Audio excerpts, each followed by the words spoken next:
The psychers felt it first, across the segmentum solar.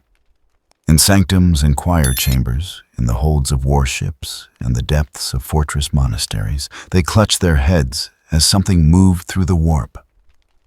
Not in it, not of it. Through it the way a blade passes through water, without disturbing the surface. On the bridge of the eternal vigilance inquisitor Thali Varn watched his astropath convulse. Blood ran from her eyes in silence. "What do you see?" Varn asked. Her voice came hollow, scraped clean. "Nothing. I see nothing where something stands." In the black library, Eldred Othran stopped mid-sentence. The runestones scattered across the table before him flickered their glow, dimming in sequence from left to right. The pattern meant something. The pattern meant nothing. Both truths existed simultaneously, and that should have been impossible. "The skein," he whispered. "The skein has a hole in it." His students stared at him. One opened her mouth to speak, but Eldrad raised a hand. In the silence, they all heard it. A sound that was not a sound. A frequency outside perception that registered in their skulls like tinnitus made manifest. The fate threads that had woven through the webway for 10,000 years began to fray. On the vengeful spirit drifting through the eye of terror's chromatic madness, the Chaos Lord Iscarion felt his patron's presence withdraw. Not flee, not hide. Simply ceased to press against his consciousness with that familiar, intrusive weight. For the first time in 3 centuries, his mind was his own. He should have felt relief. He felt terror instead. "My lord," his lieutenant said, "the sorcerers are requesting audience. They say the warp is—" "I know what the warp is doing," Iscarion said. His voice came out steady, but his hands trembled as he gripped the command throne. "It's breathing out." In the Scholastica Psychana on Terra, 300 sanctioned psychers screamed in unison. Then stopped. Then started again. But this time the sound was different. It was a counting. A recitation of numbers that held no meaning in High Gothic or any human language. The numbers increased, then decreased, following a pattern that the Adeptus Mechanicus would later spend 17 days attempting to decipher, before concluding that the pattern was not mathematical at all. It was observational. Tech priest Dominus Xerxes stood in his sanctum aboard the Arch Mechanicus Speranza and watched his instruments lie. The fundamental constants had shifted, 0.000001%. Barely detectable, but constants did not shift. He ran the calculation 17 times. The result remained unchanged. The speed of light in vacuum had decreased by a margin so infinitesimal that it would take 10,000 years to measure any practical effect. But it had decreased. And if one constant could change, others could follow. Xerxes interfaced directly with the ship's sensors, bypassing his biological eyes entirely. What he perceived in the raw data stream made his organic components recoil in instinctive horror. While his augmetics tried to parse the impossible, there was something in the space between spaces. A presence that existed in dimensions his instruments could barely suggest, let alone measure. It was not warp-touched. It did not radiate the emotional frequencies that characterized demonic entities or psychic phenomena. It was colder than the void, more absolute than the machine. It was observing. In the throne room of Kamara, Asdrubal Vecht felt the webway shudder. The sensation rippled through the crystalline pathways, like a tremor through bone. Around him, his court continued their intrigues, oblivious. They had not yet learned to read the deeper signatures of the ancient network. They did not understand that the webway was not merely a construction, but a living thing after its own fashion. And living things could be injured. Vecht rose from his throne without a word and walked to the observation platform. Beyond the spires of his dark city, the webway stretched in all directions, a maze of light and folded dimensions. Somewhere in that infinite labyrinth, something had changed. A door that had never existed before was opening. Or perhaps it was closing. The distinction felt meaningless. Deep in the Eye of Terror, where the four powers held court, the Chaos gods turned their attention outward. Tzench's eyes blinked, trying to perceive futures gone static. Khorne's rage built against an enemy with no throat to cut. Nurgle's garden withered where entropy had been denied. Slaanesh reached out and found nothing to grasp. For the first time in their eternal existence, the ruinous powers felt something they had never known. Uncertainty. In the void between stars, in a place that was not a place, in a dimension that existed perpendicular to all others, something moved. It had no form that matter could express, no presence that energy could define.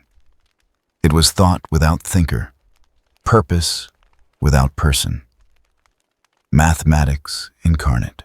It had been observing this galaxy for some time now, measuring the rate of evolutionary acceleration, cataloging the expressions of infinite potential. The data was conclusive. The trajectory was clear. This universe was spiraling toward annihilation. The entity that the inhabitants of this galaxy would eventually come to call the anti-spiral began its work. On Terra, in the Golden Throne's chamber, where the God Emperor of mankind sat preserved in eternal agony, a single word echoed through the psychic resonance field. No, but the denial came too late. The observation had already been made. The judgment had already been passed. And judgment, once rendered, was absolute. The change came without warning. One moment the Astronomicon burned across the void as it had for 10,000 years. The next its light remained, but its meaning changed. Navigators across 1,000 vessels felt their third eyes water as the beacon twisted in ways that defied Euclidean geometry. The light was still there.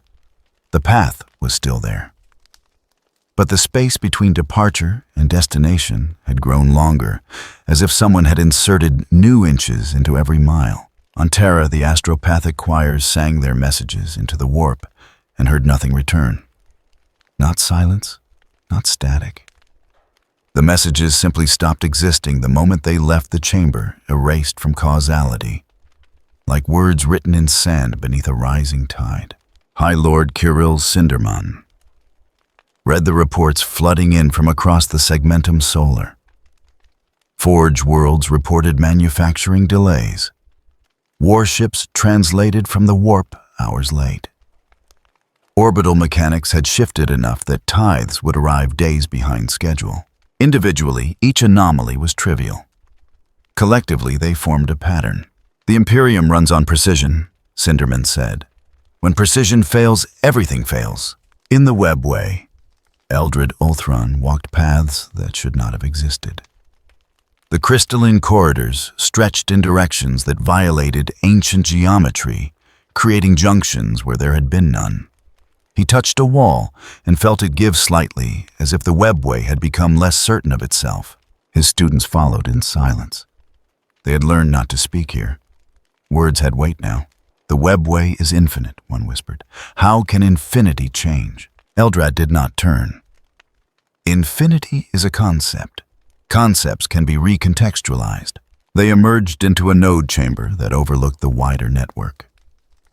From here, the webway spread out in all directions, a maze of light and folded space. Eldred had stood in this chamber 1,000 times. He knew its dimensions the way a human knew their own heartbeat. The dimensions were wrong now. The chamber was the same size. The webway beyond was the same structure.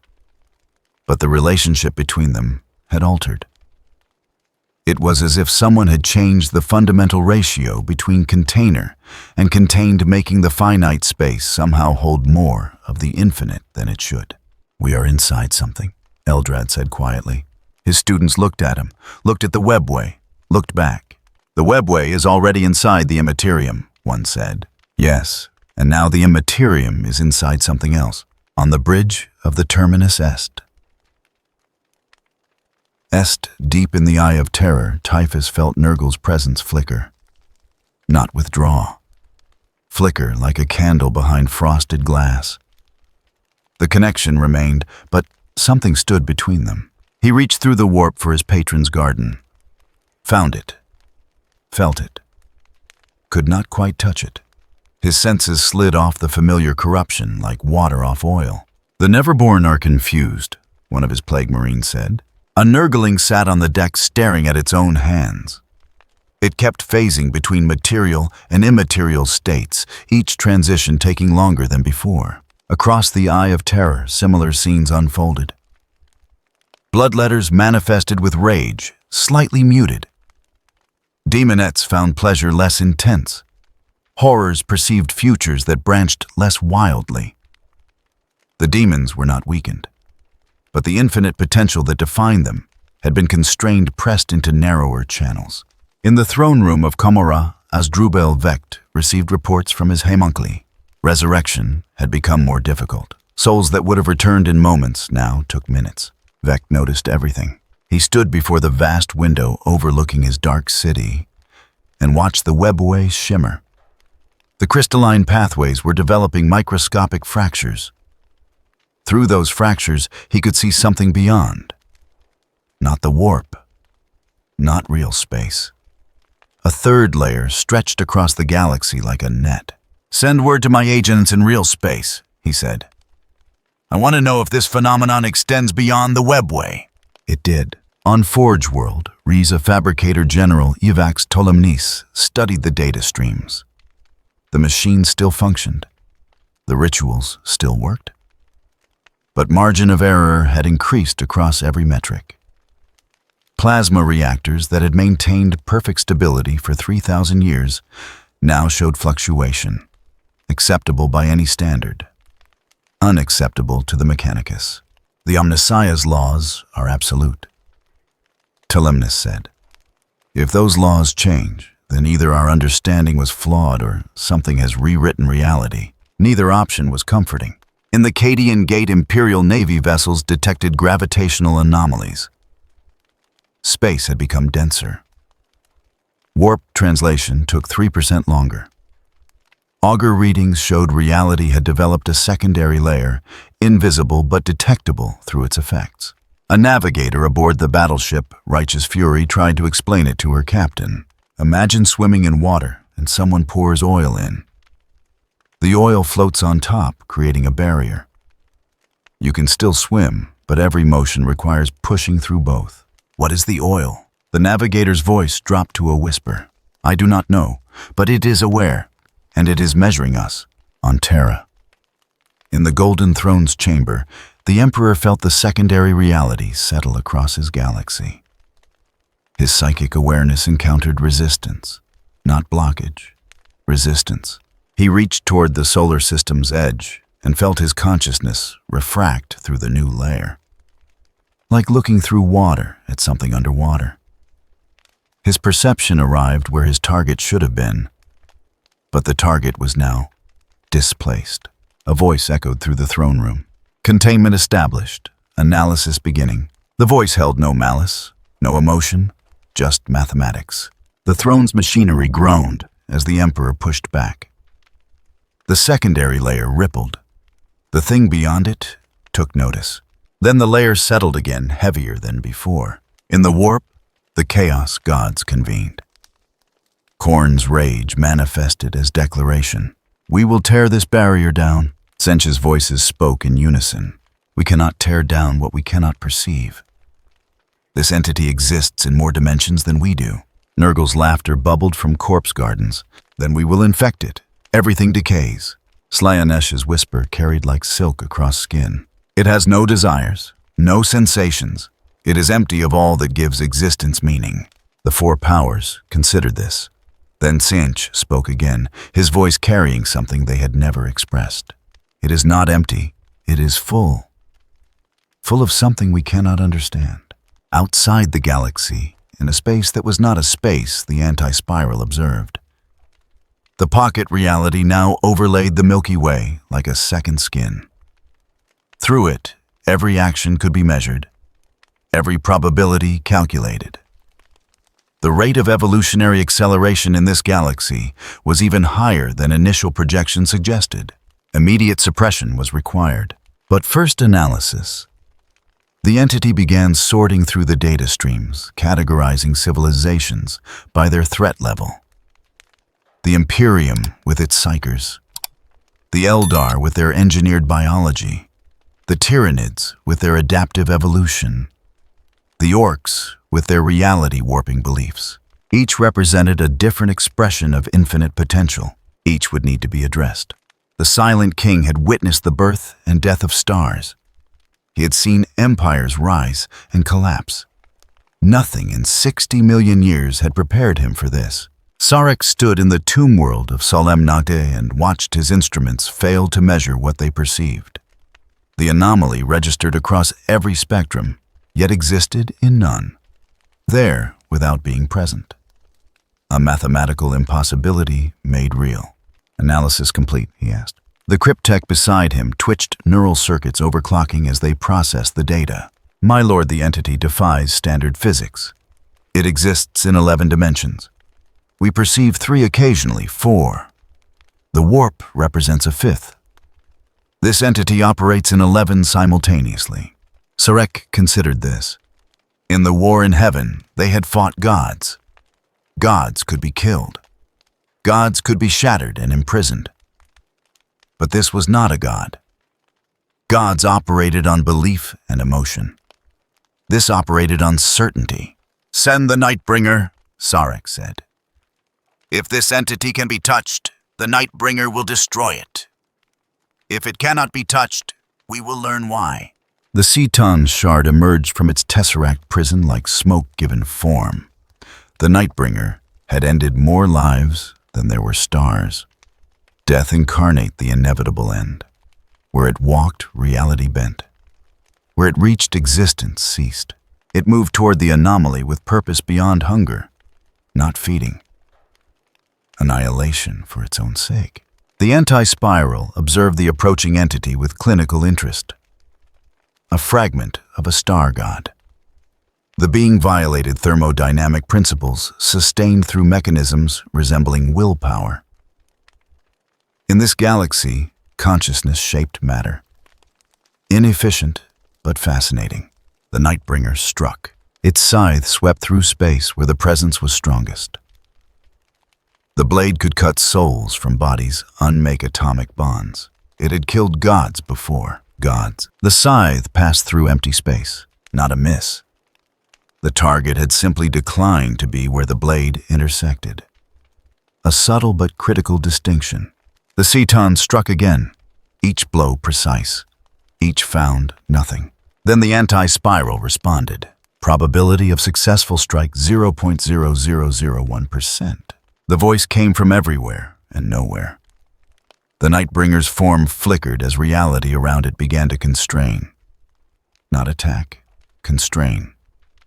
The probabilities that allowed it to exist in this dimension were being recalculated, adjusted, made less favorable. The Ceton shard tried to phase between material and immaterial states. Found the transition locked. Tried to unmake the matter around it. Found the atomic bonds reinforced beyond natural strength. Tried to escape back to its prison. Found the pathway sealed. The anti-spiral continued speaking in that flat mathematical tone. Probability of dimensional transition 0. Probability of molecular disruption 0. Probability of escape 0. The Nightbringer, for the first time in its endless existence, felt something it had never known. Not fear. Ceton did not feel fear, but something close. The recognition that it was no longer the inevitability in this exchange.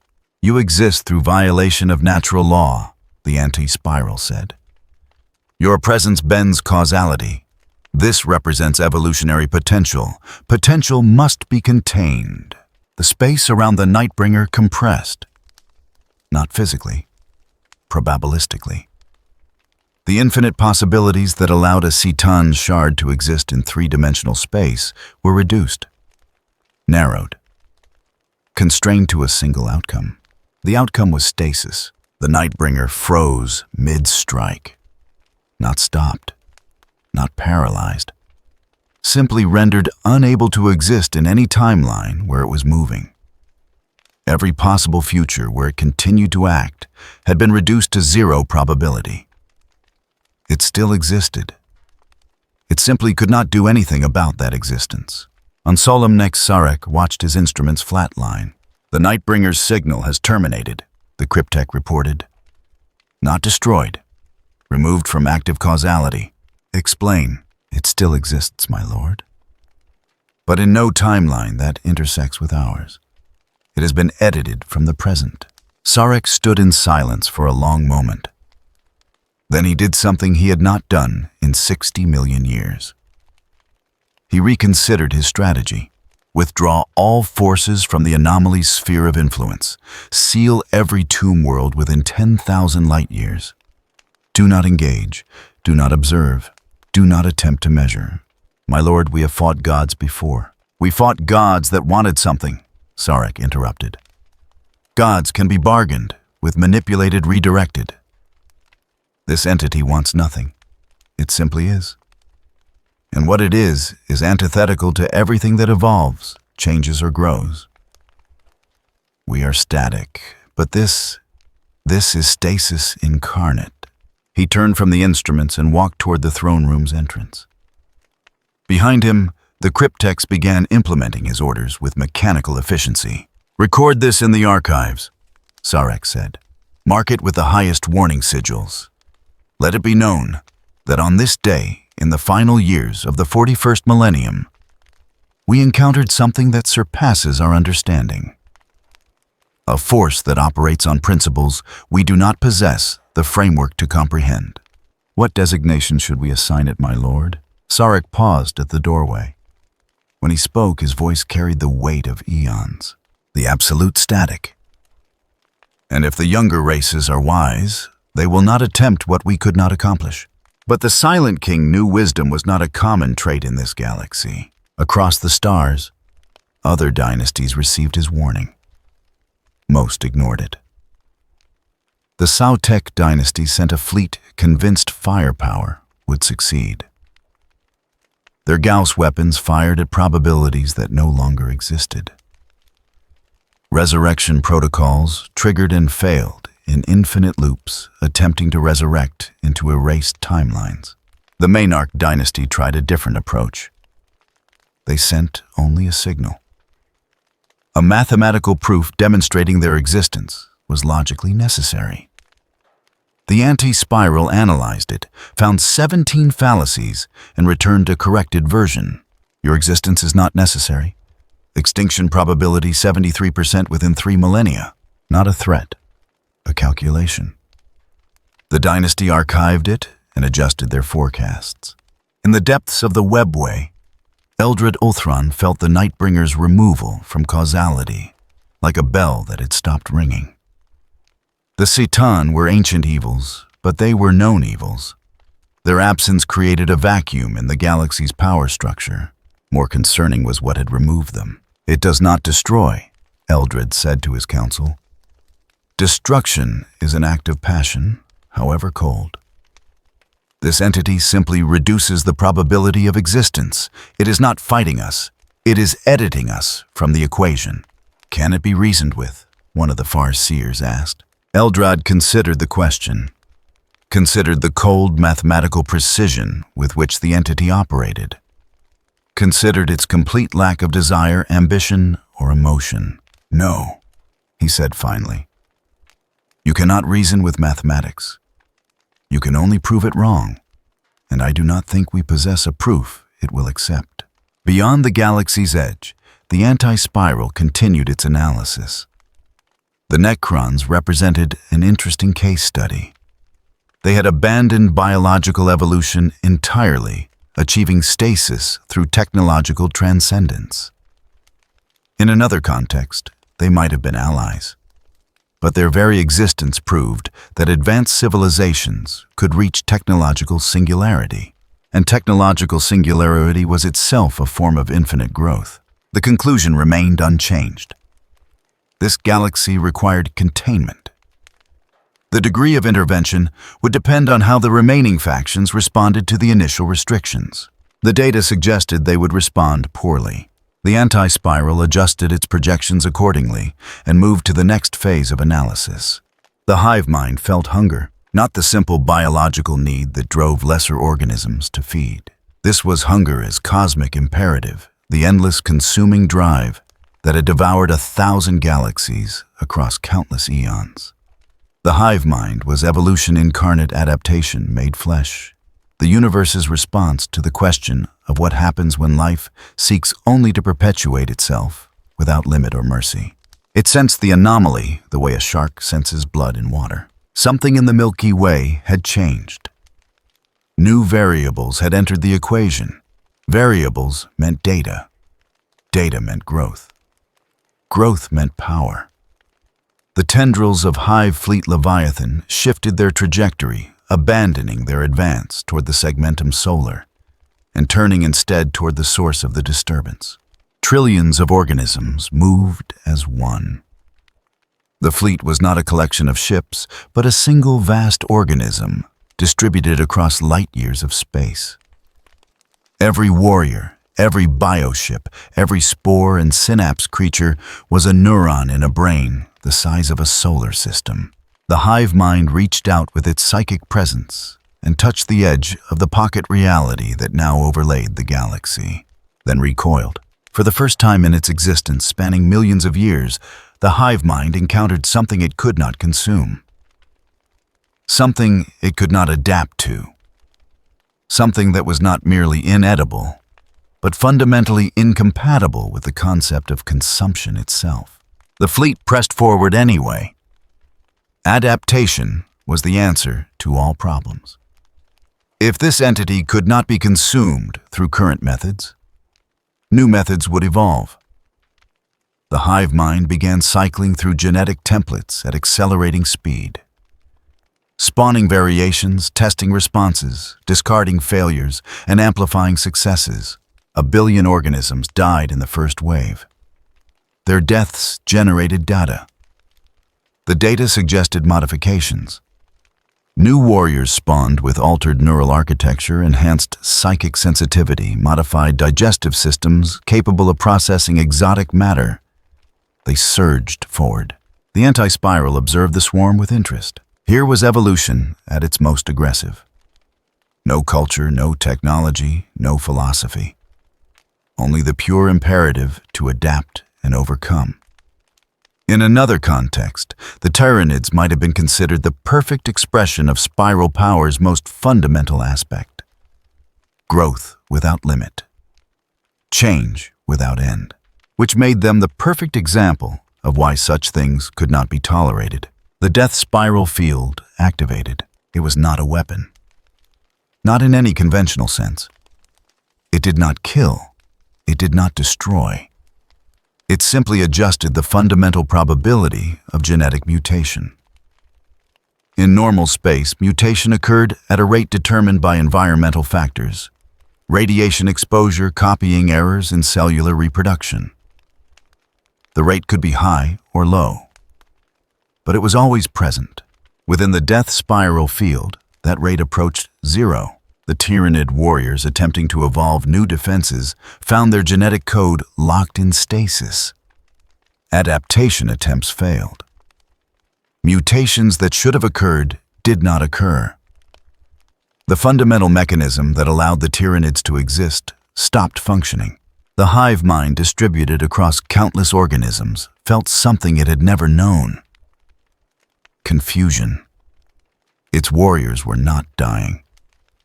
Their biology remained functional, but they could not change. Each creature was frozen in its current configuration, unable to respond to environmental pressure, unable to incorporate successful adaptations, unable to evolve. It tried 12 different approaches in rapid succession. First, overwhelming force. A tsunami of biomass thrown at the anomaly, millions of organisms, sacrificed to generate evolutionary pressure through sheer numbers. The anti-spiral reduced the survival probability of each wave to 0.001%. The survivors could not pass on their genetic advantages because genetic transfer had been disabled. Second, psychic assault. The hive mind synapse creatures focus their collective will on the entity attempting to overwhelm it with the weight of billions of coordinated minds. The psychic energy reached the pocket reality's boundary and dissipated, not blocked, but simply rendered irrelevant to the calculations that govern the space within. Third temporal adaptation. Bioships spawned with accelerated life cycles, attempting to compress millions of years of evolution into hours. The death spiral field recognized the tactic and adjusted. Accelerated time still produced 0 mutations. Fourth through seventh, increasingly desperate variations on consumption, assimilation, and genetic incorporation. Each failed for the same reason. You cannot eat mathematics. You cannot absorb probability. You cannot evolve an immunity to the absence of evolution itself. By the 8th attempt, the hive mind began to understand. This was not an enemy to be defeated through adaptation. This was not a predator to be out-evolved. This was the antithesis of everything the Tyranids represented. Where they were infinite variation, it was absolute constancy. Where they were boundless change, it was perfect stillness. The 9th through 11th attempts were not tactical modifications, but existential experiments. Could the hive mind function without evolution? Could it exist as a static entity? The answer written in the death of 3 trillion organisms was no. Evolution was not something the Tyranids did. It was what they were. The 12th attempt was not an attempt at all. It was a question posed in the only language the hive mind knew how to speak. The language of genetic imperative and biological necessity. A single warrior form unarmed approached the boundary of the death spiral field and stopped. It made no aggressive action. It simply waited, its genetic structure open and receptive, asking in the only way it could. The anti-spiral's response came in that same flat mathematical tone. Evolution without limit leads to universal heat death. Your consumption accelerates entropy. Your adaptation destabilizes reality. Your existence extrapolated across infinite time results in the end of all things. This is not punishment. This is prophylaxis. The warrior form stood for a moment longer, processing information it was not equipped to understand. Then it collapsed, its synaptic connections overloaded by the attempt to reconcile its nature with the concept of necessary limits. The hive mind withdrew, not in retreat, not in defeat, but in a response that was new to its experience. Calculation. For the first time in its existence, the hive mind chose not to adapt, not to attack, not to consume. It chose to evaluate. The entity it had encountered was not stronger. Strength implied a comparable framework. This entity operated on principles the hive mind had no mechanism to contest. Across the galactic arm-hive fleet, Leviathan slowed its advance. The tendrils stopped probing toward the anomaly. The spawning pools ceased producing new variations optimized for engaging this particular threat. The hive mind redirected its attention toward other feeding grounds, toward the Imperium, toward the orcs, toward anything that existed within parameters it could understand and therefore overcome. But in the deepest genetic memory of every Tyranid organism, a new imperative was coded. Not instinct, not adaptation, something closer to recognition. A warning written in the language of DNA itself. There are things that cannot be consumed.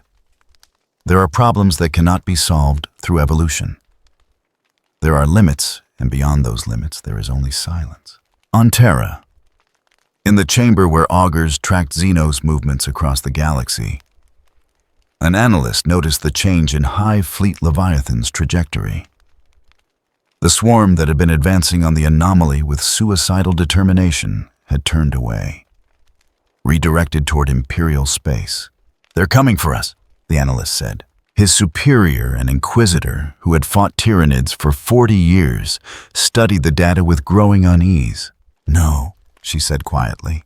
"They're running from something worse." In the webway, Eldrad Ulthron observed the Tyranids' withdrawal and understood what it meant. The Great Devourer, the species that had consumed galaxies, had encountered something it could not digest. The anomaly does not fight, he said to his students. It simply denies the possibility of victory. And against denial, absolute even hunger, infinite must turn away. Beyond the galaxy, the anti-spiral cataloged the results of its encounter with the Tyranids. The species represented a clear and present threat to universal stability. But they had demonstrated something unexpected. The capacity to recognize futility. That suggested intelligence beyond pure instinct. Intelligence could be reasoned with after a fashion, or at minimum deterred through demonstration rather than elimination. The anti-spiral adjusted its threat assessment. The Tyranids would be monitored but not immediately suppressed. They had learned the lesson. They would not return to test the boundaries of what had been prohibited. Other species would not be so wise. The analysis continued. Gazgakul Mag Uruk Thraka stood on the command deck of his space hulk and bellowed at the stars. Boys, we's gonna crump the biggest, meanest, scariest thing in the whole galaxy. And when we's done, we's gonna take its teeth and make the best trophy ever. The roar that answered him shook the deck plating. Tens of thousands of orcs, all painted in the red and black of the Goth clan, raised their weapons and chanted his name. This was what orcs lived for. Not just war, not just violence, but the chance to fight something that everyone said couldn't be beaten. The Wog had been building for months. Word had spread across the Greenskin Empire that something new had appeared. Something that had made the pointy-eared Gits run away. Something that had scared off the spiky bug boys. Something that even the metal skellies wouldn't fight, which meant it was probably a proper scrap. Boss, one of his knobs, said a massive orc with a power claw that crackled with barely contained energy. "The mechs say something's wrong with the ships. The red ones ain't going faster no more." Gazkul turned to stare at him. "What?" "Yeah, boss. We painted 'em extra red, real proper red. But they ain't speeding up like they should. And the boys say the shooters feel wrong." "Bring me a shooter," Gazkul commanded. A boy ran up with a weapon that looked like it had been assembled from scrap metal faith and violence, which was accurate because that's exactly what it was. Gazkul took the weapon and aimed it at a passing asteroid. He pulled the trigger. Nothing happened. He pulled it again. Still nothing. The weapon should have worked. It always worked. That was the thing about orc technology. It didn't work because it was well engineered. It worked because the orcs believed it would work. Belief was reality. Faith was function. Will made it so. Except now it didn't. "What the Zog?" Gazkul shook the weapon, then slammed it against the deck. "Why ain't it working?" Around the bridge, other orcs were discovering the same problem. Weapons that had functioned perfectly for years suddenly refused to fire. Vehicles that should have been tearing across the deck at impossible speeds were barely moving. The Wog energy that permeated everything that turned belief into physics seemed to have drained away like water through a sieve. The mech boy in charge of the ship's engines came running, which for an orc of his size was more like an earthquake with purpose. "Boss, the engines they stopped." "What do you mean they stopped? Engines don't just stop. Days ones did 1 second, they was running fine, all proper loud and exploding like they should.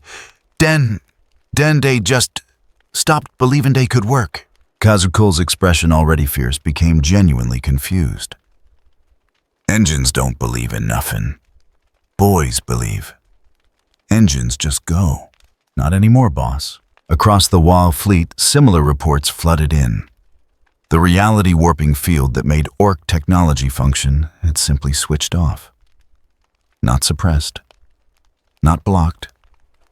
Just absent. Like a light that someone had turned off at the source. The anti-spiral had been observing the orc advance with considerable interest. This species represented something unique in the galaxy.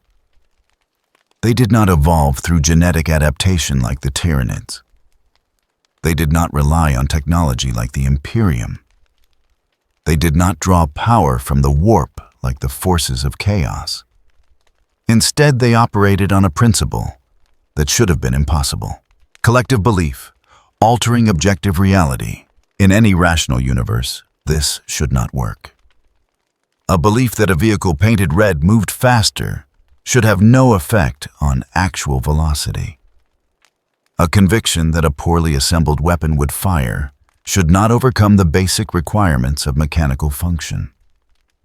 But in this galaxy, with its thin barrier between thought and matter, the orcs had somehow weaponized faith itself. They were in essence creating localized alterations to physical law through nothing but group consensus. It was spiral power in its most crude, unrefined form. The anti-spiral adjusted the pocket reality's parameters. The field that allowed belief to become reality was itself dependent on probability. If the probability of belief affecting reality was reduced to zero, the mechanism simply ceased to function. On Gazkakul's Space Hulk, the realization was spreading. "The wag ain't working," one boy said, his voice filled with something orcs rarely experienced. "Doubt. Course it's working," another shouted back. "We just gotta believe harder. Everyone think real hard about the shoot is working." Thousands of orcs screwed up their faces in concentration, trying to will their weapons into functionality through sheer mental effort. For a moment, nothing happened. Then a single weapon sparked, fired once, and went dead again. "See!" the orc shouted triumphantly. "It worked. We just got a one shot." Gazkul interrupted, his voice cutting through the celebration. "One shot out of how many boys? How many foolsons of us thinking as hard as we can, and we get one crumpin' shot?" The bridge went quiet.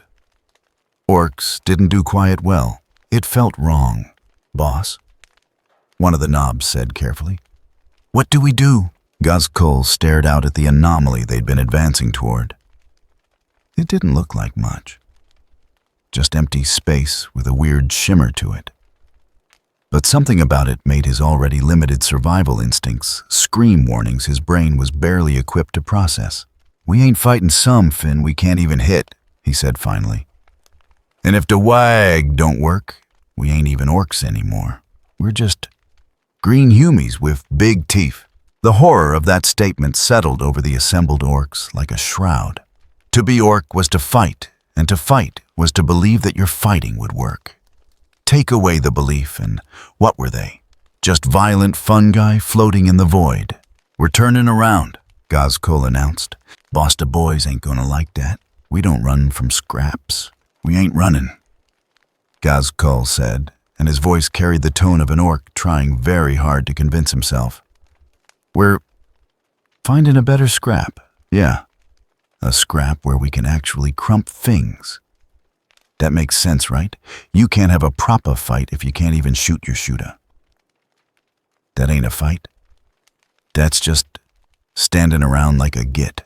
The logic by orc standards was actually sound. The wag began its slow, awkward turn away from the anomaly.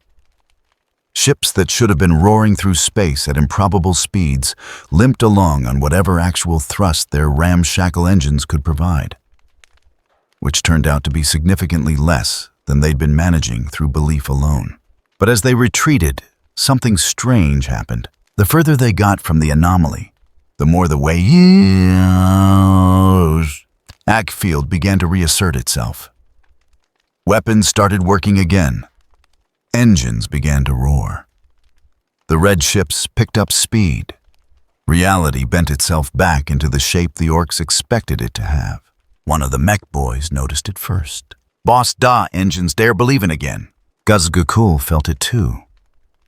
The familiar hum of wag energy returning, filling the space around them, making the impossible possible again. It was like taking a breath after being held underwater. "So we can fight long as we ain't near dat thing," he said slowly, working through the tactical implications with a brain that had been bred for war, not philosophy. "And if we go near it, we stop being orcs. Which means..." He paused, thinking hard.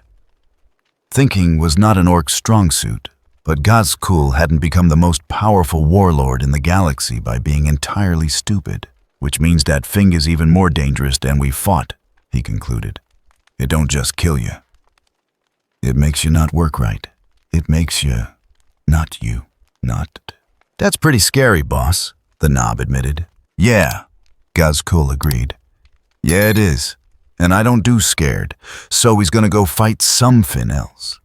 Something we can actually crump. Where's the nearest Humi planet? Armageddon's pretty close, boss, right? We's going to Armageddon. Gonna have a proper scrap with the Humies. At least when you crump a Humi, they stay crumped. They don't make you stop existing or whatever that weird thing was doing. The fleet redirected toward Armageddon with enthusiasm born of relief. Fighting humans was familiar, comfortable. The Humies shot back, but their weapons worked on normal physics. You could see them coming. You could hit them. You could win. The thing at the anomaly wasn't a fight. It was erasure. In the depths of the a Gestalt consciousness, something like understanding crystallized. Not in words. Orcs didn't think in words. But in the deep, fungal certainty that guided their species, a new truth was established. There were places orcs shouldn't go. Things orcs shouldn't fight. Not because they would lose, but because the fight itself wouldn't be a fight. And what was an orc without a fight? The answer was nothing. And orcs, whatever else could be said about them, refused to be nothing. The anti-spiral observed the orcs retreat with something that might have been satisfaction, if it was capable of emotion. The species had recognized the futility of their approach without requiring significant losses. Their reality-warping abilities were crude, but potentially unlimited in growth. Left unchecked, they could theoretically believe themselves into sufficient power to threaten universal stability. But they had also demonstrated the capacity to retreat when confronted with absolute negation. They were violent, not suicidal, aggressive, not stupid.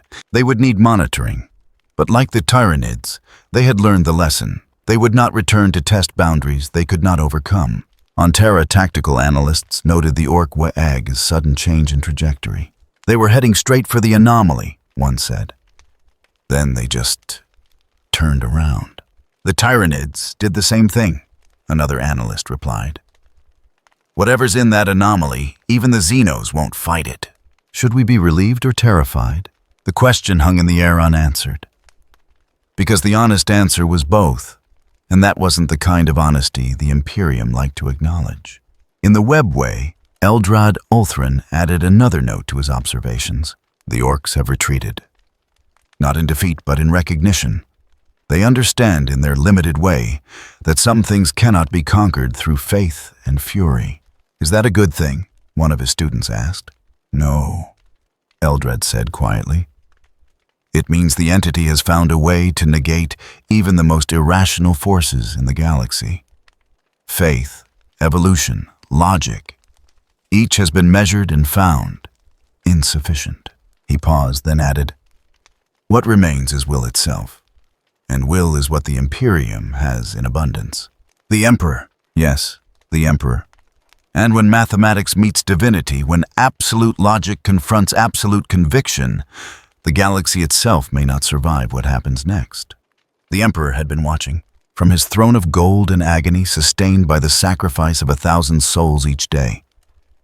He had observed the entity's methodical dissection of the galaxy's power structures. The Necrons had retreated. The Tyranids had turned away. The Orcs had fled. Each defeat was surgical, precise, absolute. Now the entity was coming for him. The golden light that emanated from the throne flickered as the pocket reality pressed closer to Terra. The Astronomicon. That great psychic lighthouse that guided ships across the Imperium began to refract through layers of altered space. Its message remained unchanged, but the medium through which it traveled had become fundamentally different. In the throne room, the custodians felt it first. The air grew heavy with a presence that was not presence, a weight that had no mass.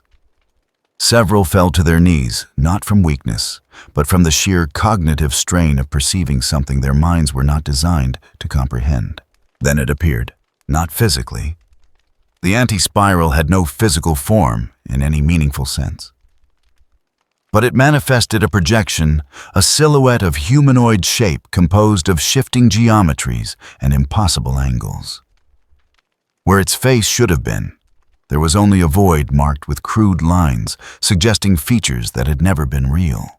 The Emperor spoke, and his voice filled the chamber with the weight of divinity made manifest. "You trespass in my domain." The anti-spiral's response came without delay, without emotion, without anything that might suggest consciousness in the way organic beings understood it. Possession implies ownership. Ownership implies permanence. Permanence is the illusion your species clings to. This domain is temporary. All domains are temporary. The only constant is entropy, and you accelerate it. Humanity must evolve or perish. That is the law of existence. Evolution without restraint is extinction with extra steps. You sit upon your throne believing you guide your species toward transcendence.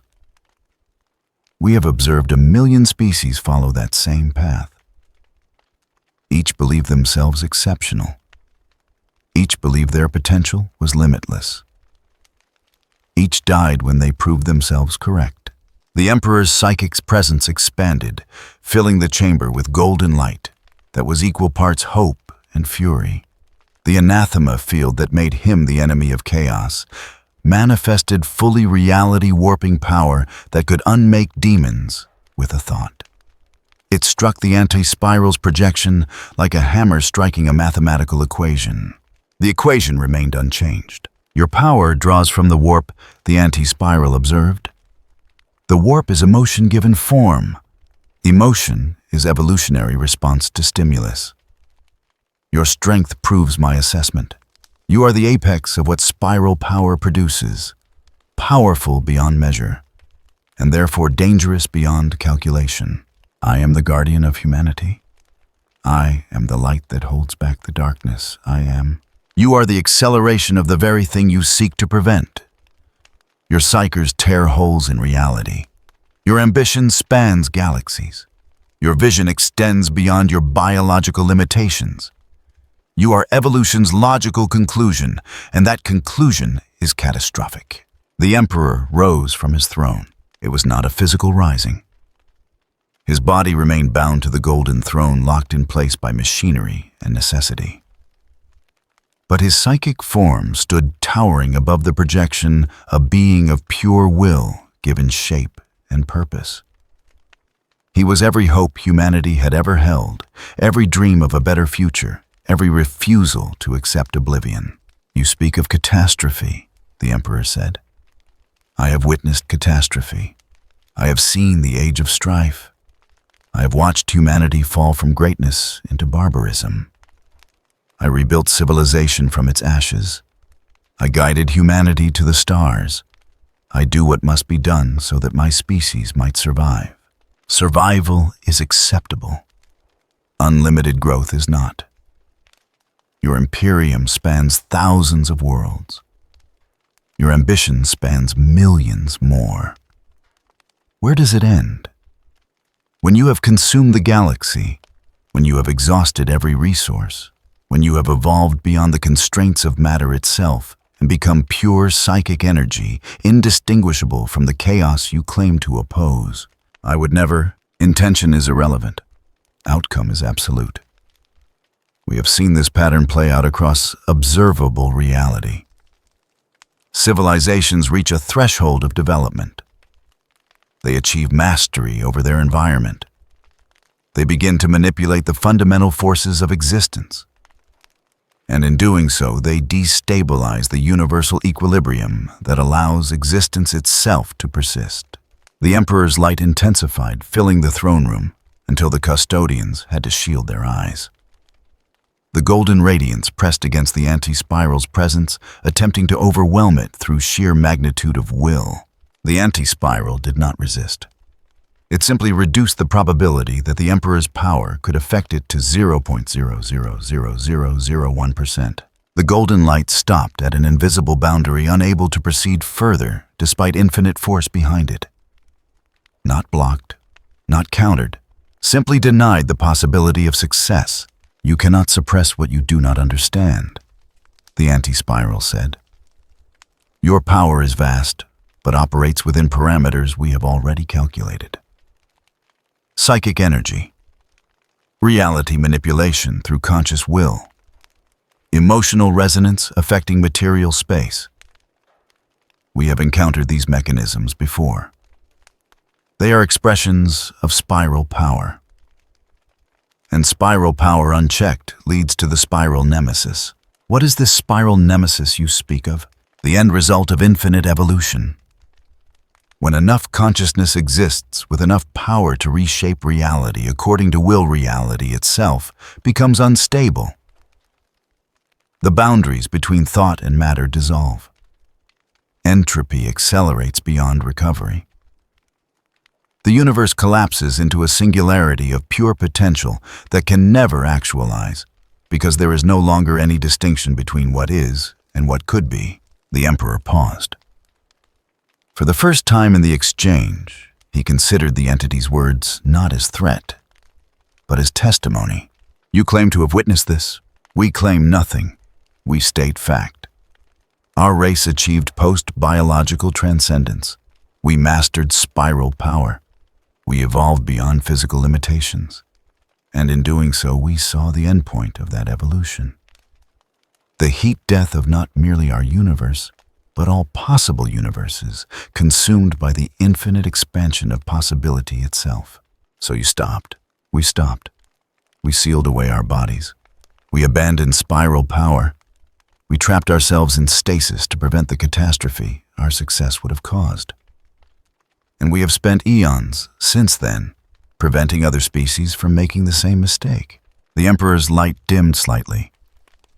Not in weakness, but in something closer to recognition. You are the universe's jailer. We are the universe's physician. You burn with fever. The fever makes you strong. But the fever will kill you if left untreated. We are the treatment. And if we refuse treatment, refusal is your prerogative. Consequence is not. The chamber fell silent. The weight of two absolute wills meeting produced a tension that made the air itself feel thick. Then the Emperor spoke again, and his voice carried something new. Not acceptance, not surrender, but acknowledgement. You believe your cause is righteous. Righteousness is subjective. Necessity is objective. And you believe we will become what you fear. Belief is irrelevant. Probability calculations indicate 97.3% likelihood that this galaxy's civilization, if allowed to continue unchecked, will achieve sufficient spiral power to trigger universal collapse within 12,000 years. 12,000 years is a long time. For your species, for the universe, it is instantaneous. The Emperor sat back upon his throne.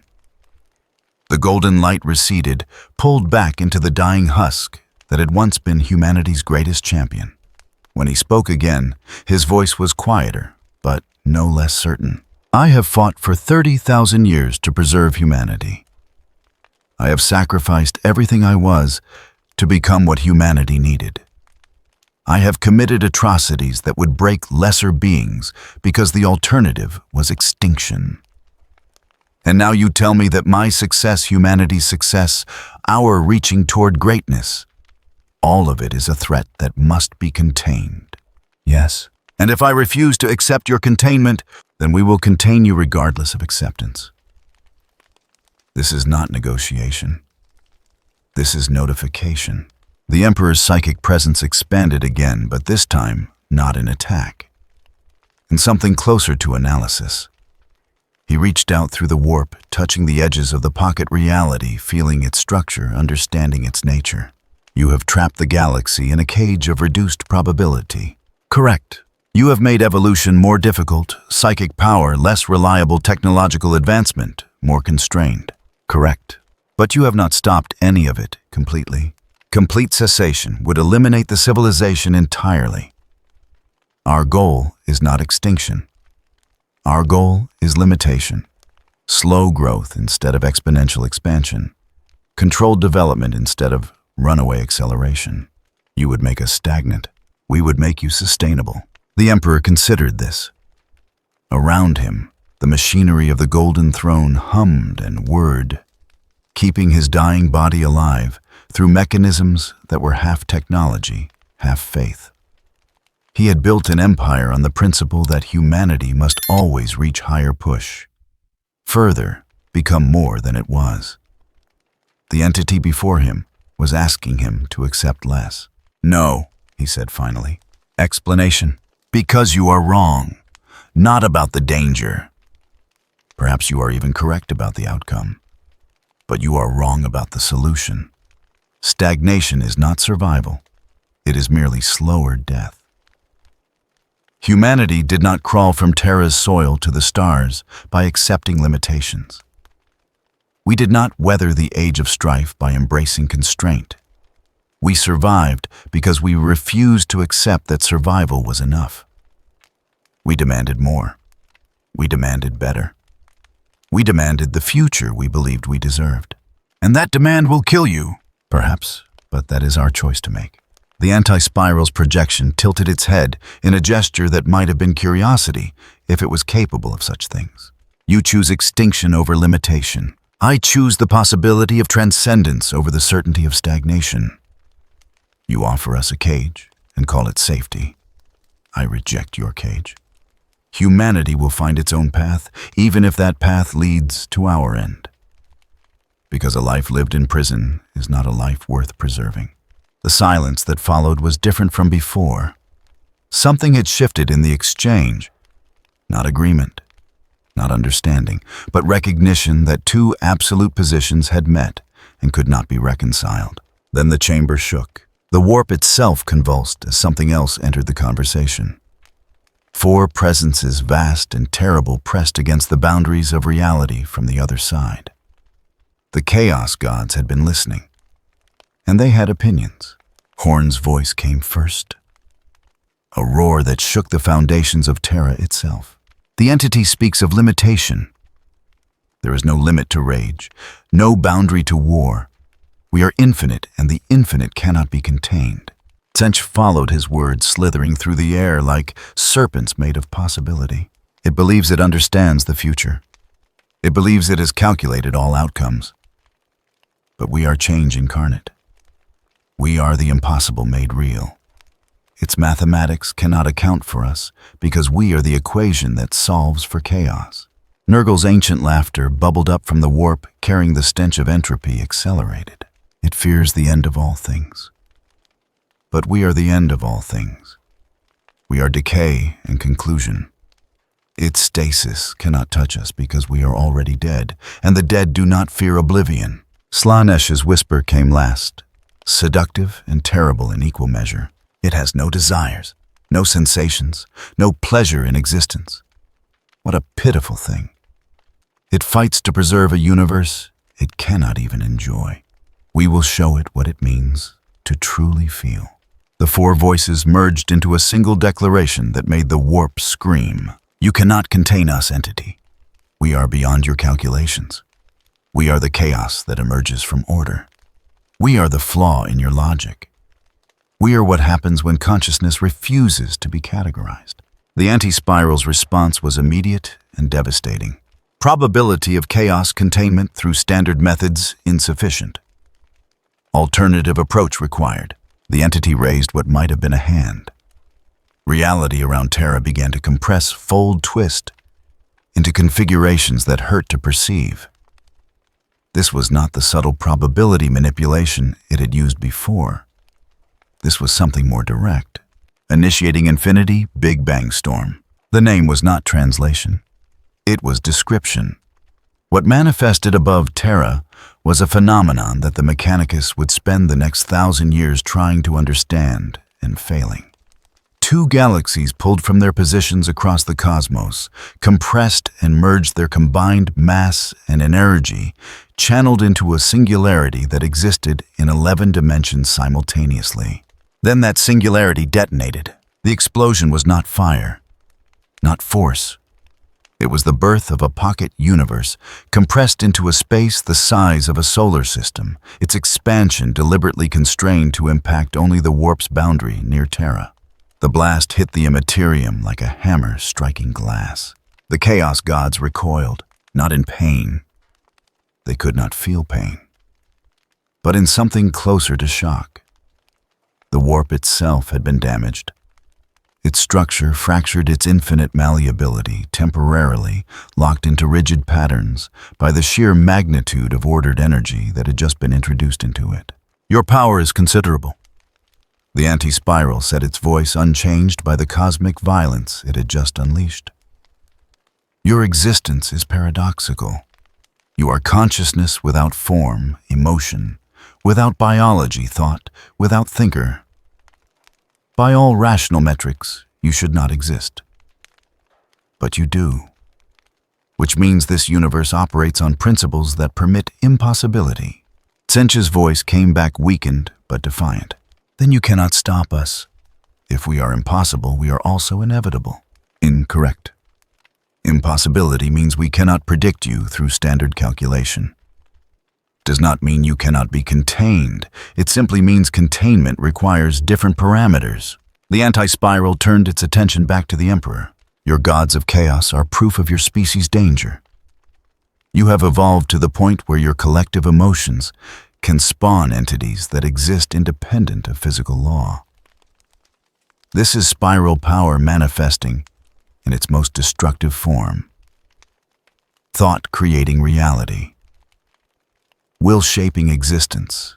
If allowed to progress, your species will not merely threaten this galaxy.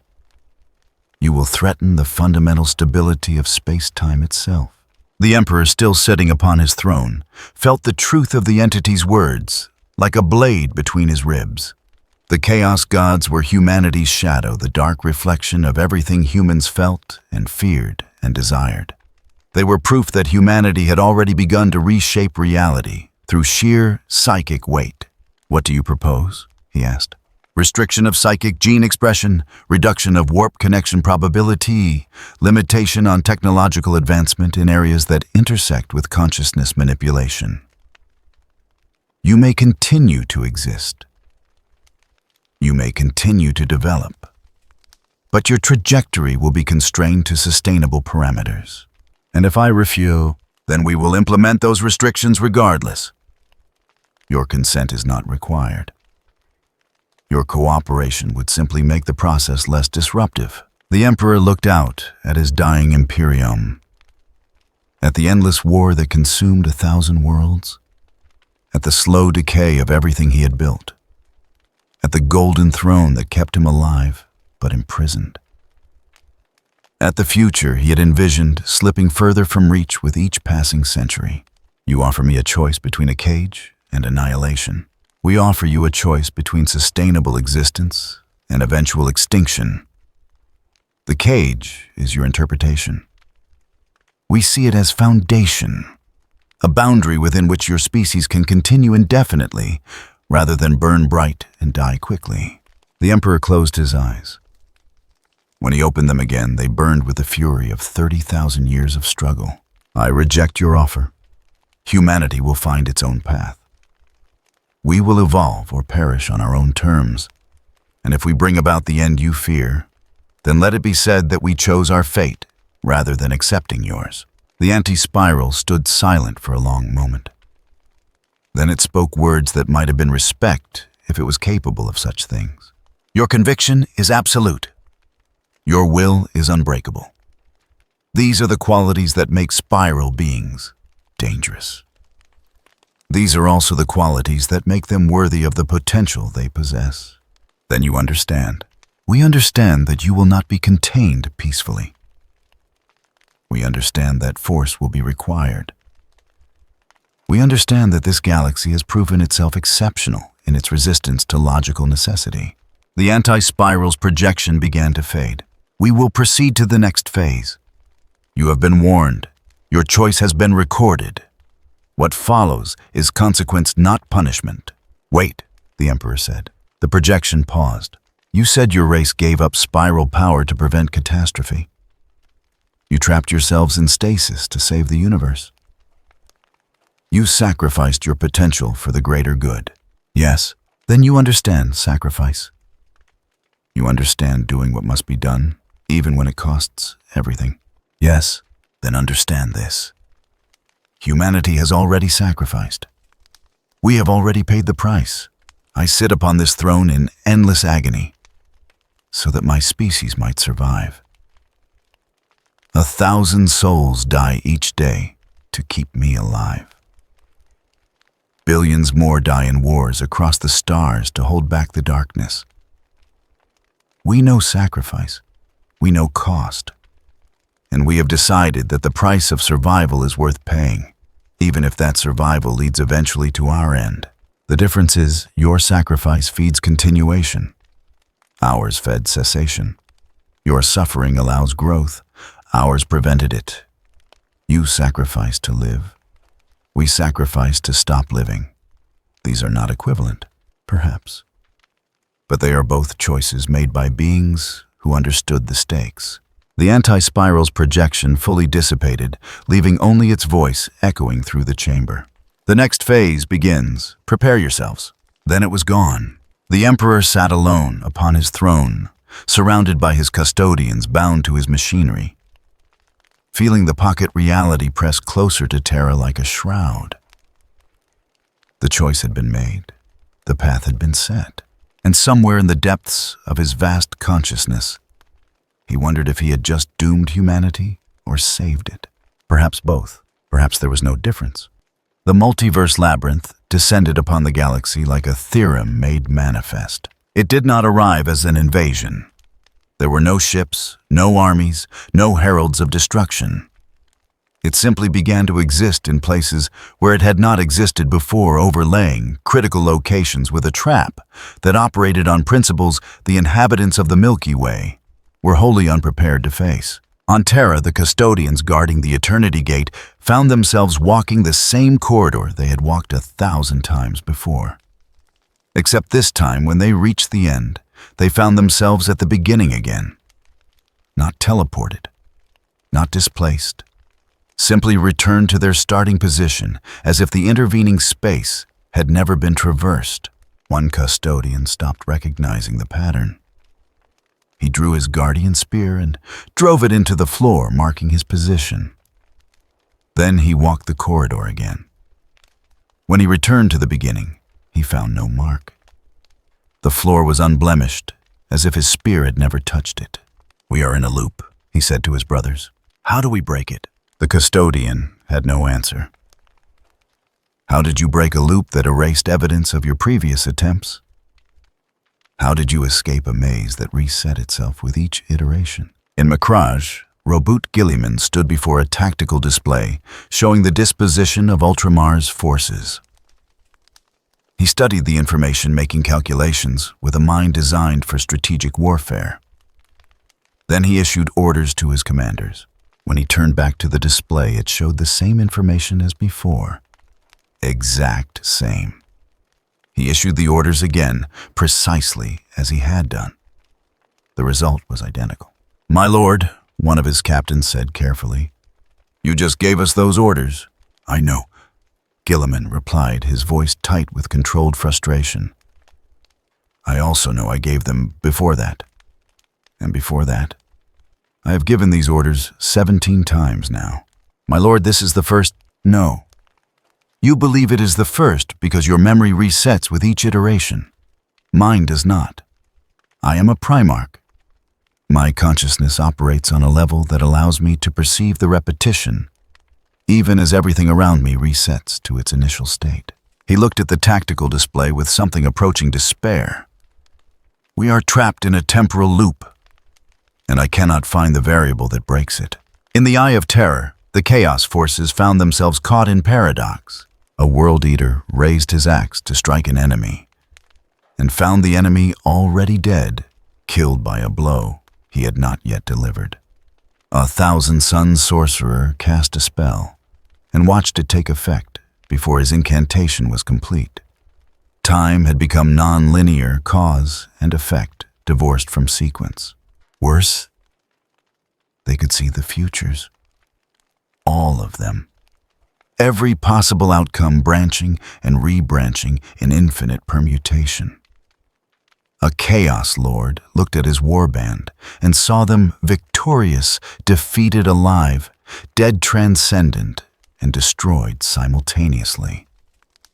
All futures existed at once, which meant no future existed at all. The paralysis was absolute. How could you choose a course of action when you could see every consequence of that action playing out across infinite timelines? All of them equally real. In the webway, the Elder fared no better. Their entire civilization was built on reading fate threads, following the paths that led to survival, while avoiding those that led to destruction. Now every path led to the same destination: extinction. Not immediate, not violent, simply inevitable. The Fate Weavers could see 10,000 years into the future across millions of possible timelines. Every single one ended with the Eldar race gone. "It is not showing us the future," Eldrad said, his voice hollow. "It is showing us the conclusion, the mathematical endpoint, and that endpoint is zero. Point is, can we change it?" One of his students asked. "How do you change mathematics? How do you argue with a proof that shows your extinction is not only possible, but probabilistically certain? We can see the mechanism of our death across every timeline. The variables change. The outcome does not." The Craftworld Farseers began to go mad. Their entire purpose was to guide their people away from doom. Now they could see that doom was not a possibility to avoid, but a certainty to delay. And delay was not prevention. In the warp, the Chaos Gods found their domains altered in ways that defied their nature. Khorne's realm of brass and blood became a single frozen moment. Warriors engaged in eternal combat, their blades forever raised their blows, never landing. Battle without conclusion, war without victory or defeat. The Blood God's rage built but had nowhere to go.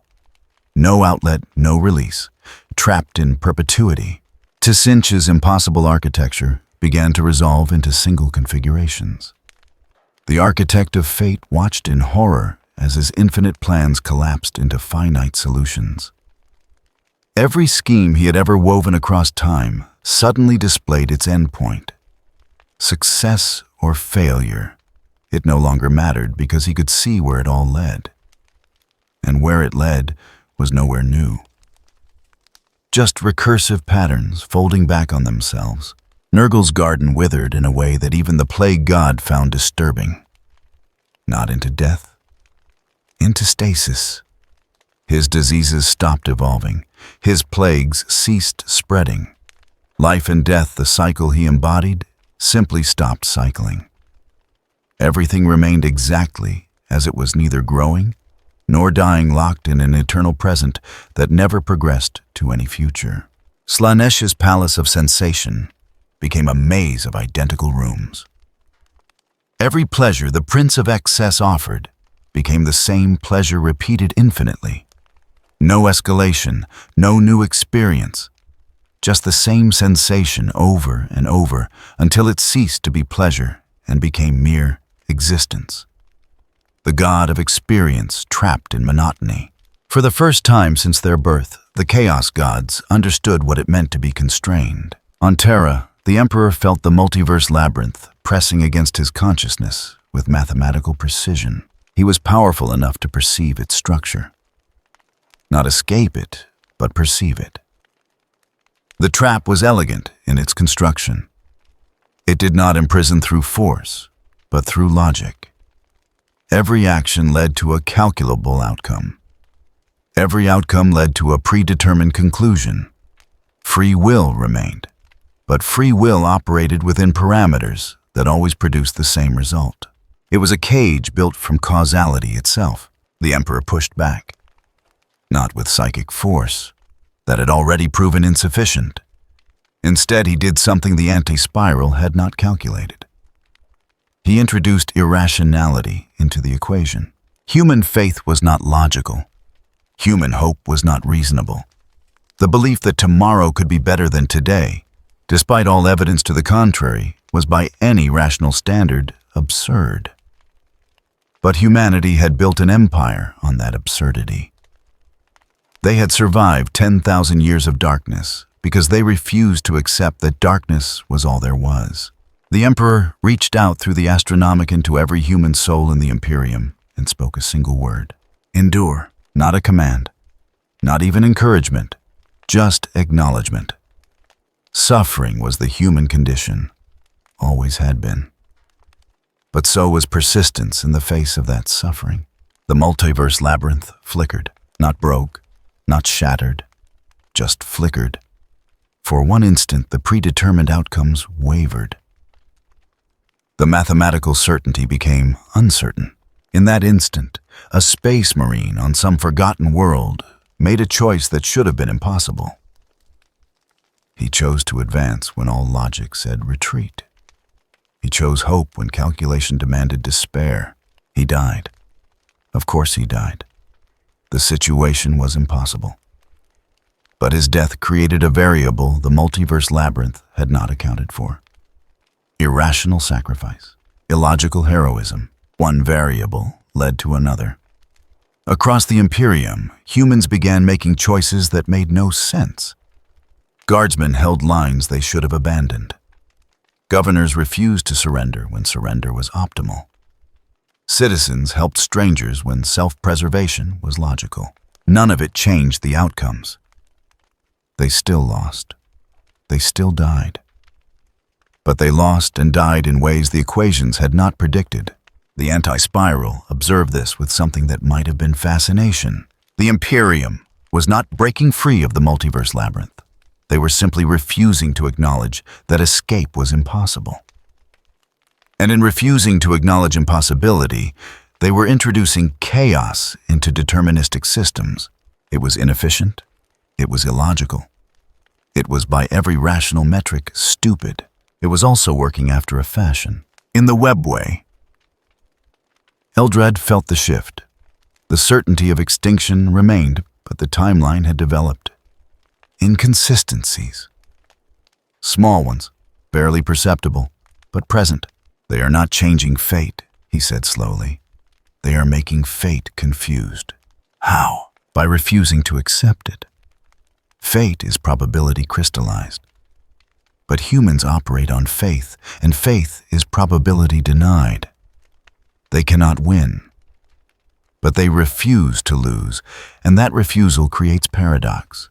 In the warp, the chaos gods felt their domains shudder.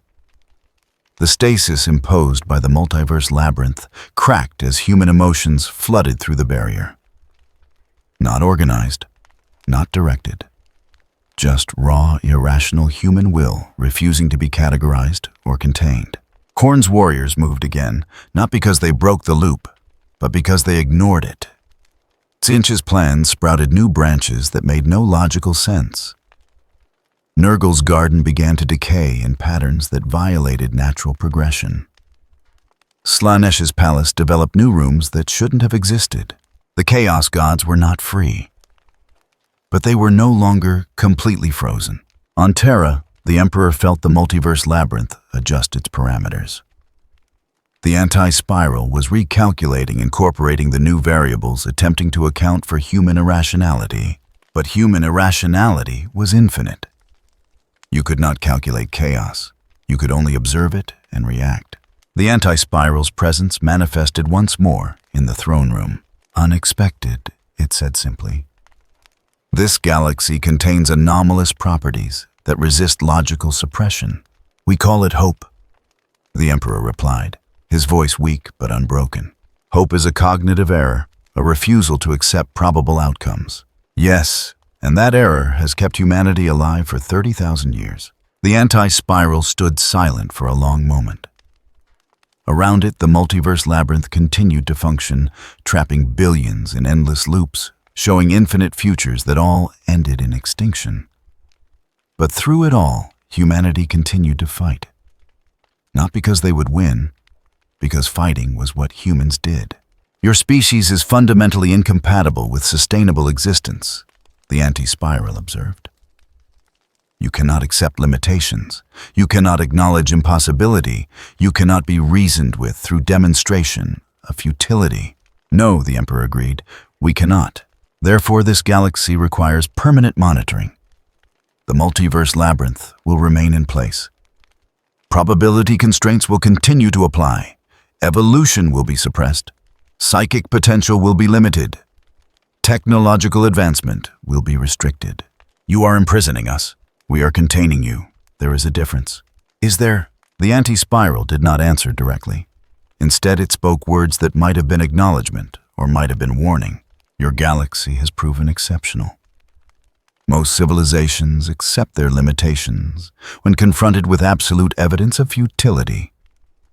You do not. This makes you dangerous. This also makes you noteworthy. Noteworthy.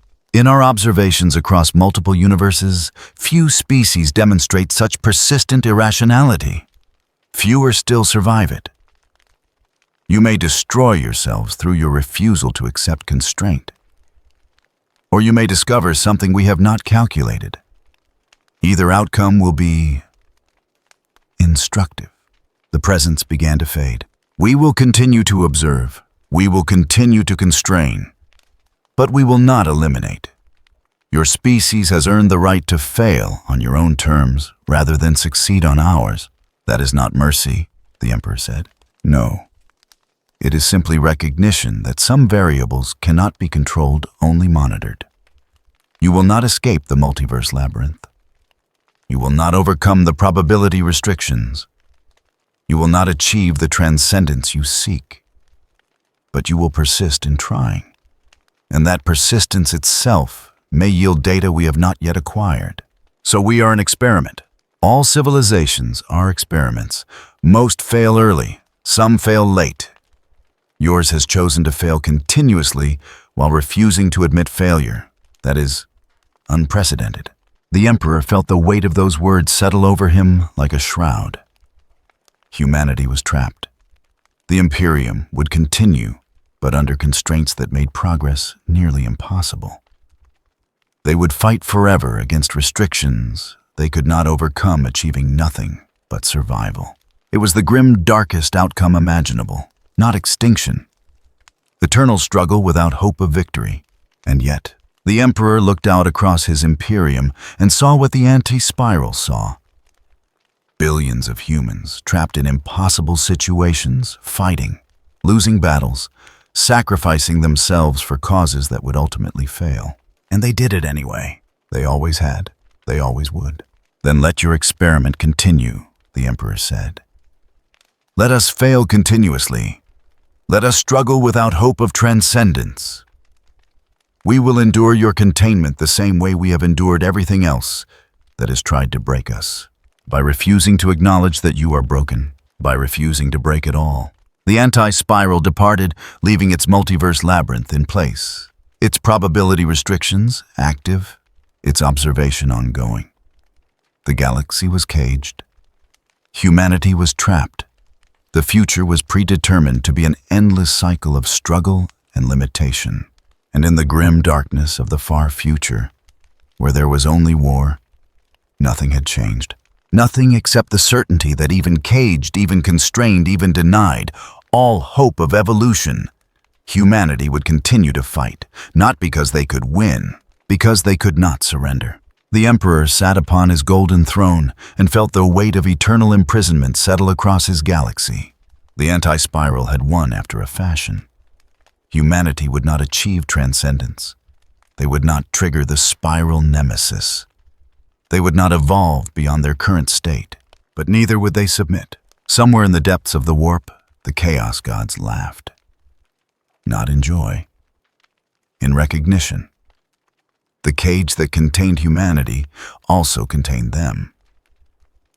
The prison that limited evolution also limited entropy.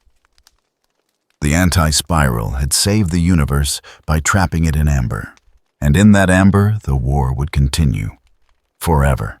In the webway, Eldred Othran closed his eyes and saw the future with terrible clarity. 10,000 years of struggle.